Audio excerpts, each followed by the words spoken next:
Feliz Navidad, Feliz Navidad. Hi, hello, and I hope it's not too early to say Feliz Navidad, and I hope you are ding-dong merrily on high this week. Today I am kicking off our festive programme of videos by exploring the true origins of many of our favourite festive traditions. I'm not sure what Christmas means to you. It may be a time of frivolous expenditure and indulgence, or you may see it as a festival to celebrate the birth of Christ, but a lot of our traditions and celebrations have their roots in pagan celebrations and in ancient Roman and Norse civilizations. Whilst Christmas Day celebrates the birth of Christ, it's pretty well known that Jesus was more likely born in the springtime. So Christmas Day itself is a repurposing of celebrations around the Winter Solstice. The solstice is the shortest day of the year, averaging 7 hours and 40 minutes of daylight, and takes place on the 22nd of December. It's where the Earth is tilted on its axis away from the sun and is meant to mark the middle of winter in the Northern Hemisphere. But why would we celebrate winter? Isn't it cold and horrid? And why would we associate the dead of winter with the birth of Christ? I found this blog which has a really interesting take on this topic. Thousands of years ago, the primitive man would have looked to the skies during the time of solstice with a sense of dread and loss, thinking that the sun had died. The sun, low in the sky, would seem to disappear at the time of solstice. The word solstice literally means to stand still. Like a swinging pendulum, when the sun reaches the solstice, there is a period of 3 days where the sun seems to stand still. But then, on the 25th of December, the sun would emerge from its grave and resurge or rise again and ascend into the sky.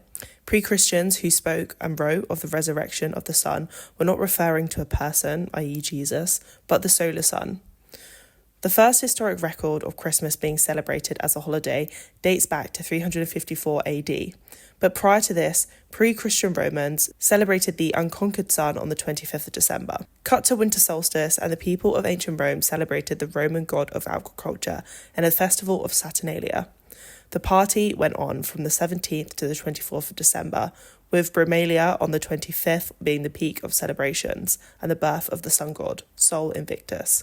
On this day, everyone dressed to the nines in colourful clothes, everyone partied, gave gifts, gambled. Schools, the courts, work and businesses all took the day off, and even slaves could take the day off and join the fun. They would even sit at the head of the table whilst being served by their masters. Saturnalia was described by Roman poet Catullus as the best of time. The festivities were so loud and so chaotic that the Roman author Pliny built a soundproof room so he could keep working during the celebrations. Some theorise that the 30 days preceding this period, a citizen would be chosen at random and be elected as the Lord of Misrule. They would be made the king of the month to oversee the chaos of the period, and the last day he would be placed on an altar and sacrificed to Saturn.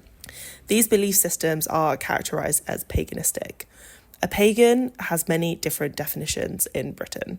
In British slang, it is someone who's a snake. To those of Abrahamic religions, a pagan is someone who doesn't worship a god of Abraham, and to others, it's someone who is without religion. The root of the word can be traced back to the Roman Empire to describe someone who lives in the country. Paganism is an ancient faith that believes in nature being sacred and sees profound spiritual meanings in natural cycles of life, growth, and death. Humans are seen as part of nature and should respect Mother Earth as a human being. It's about community, evolution, growth, and individual responsibilities.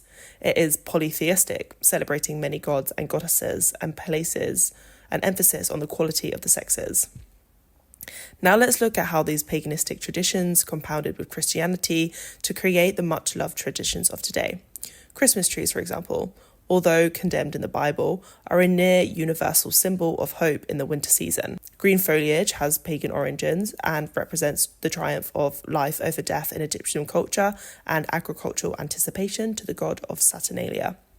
During Saturnalia, the Romans would hang decorations representing a god or saints on trees outside their homes. As the Roman Empire conquered much of Europe, so began the Christianization of Europe too. In Northern Europe, the Germanic people celebrated the festival of Yule. Yule is a midwinter celebration that has been held since the 4th century. It's celebrated in Scandinavia, and traditions do too also correlate with German paganism too.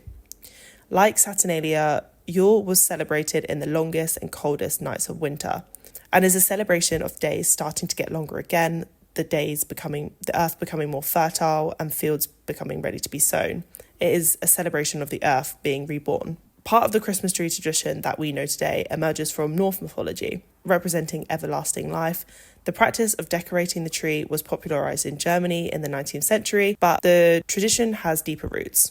It was thought that the tree was a method of staying warm in the colder months. In preparing for winter, families would chop down a tree and bring it inside and cut logs from it.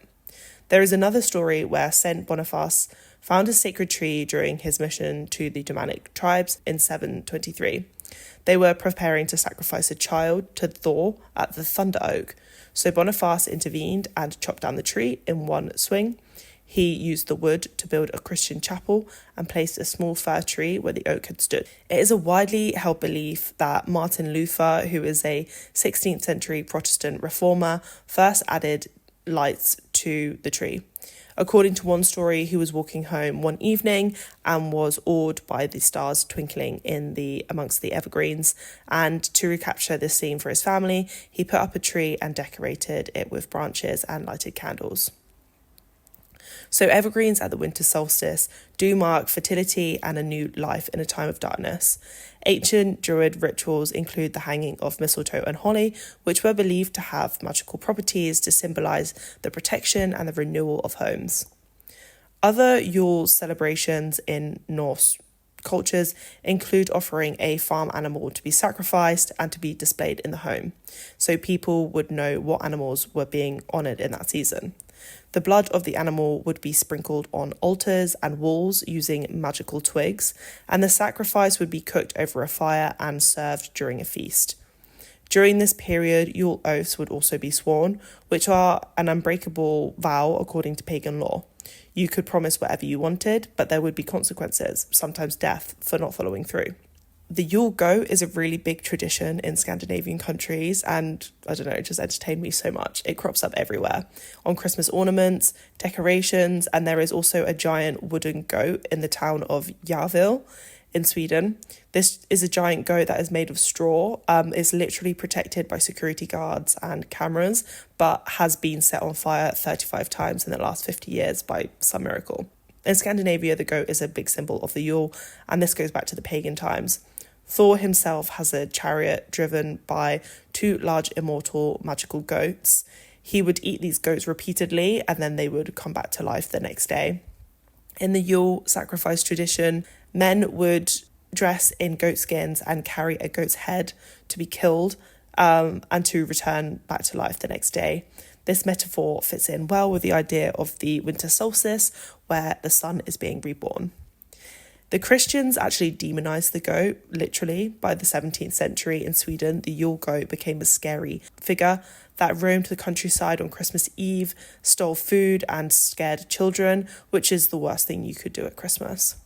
By the 19th century, the goat was back in the good graces, as all men would dress up as the goat to give presents to their family. It's literally hilarious. Like, imagine your granddad coming in, not dressed as Santa Claus, but just a goat. It honestly cracks me up so much.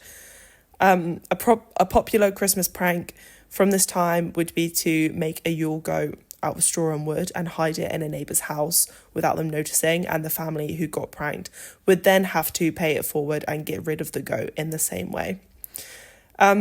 What a delight this episode was. I really hope you enjoyed it. Please share any of your Christmas traditions. I'm sure I missed so much here, but yeah, I was just having a Google of what I could find.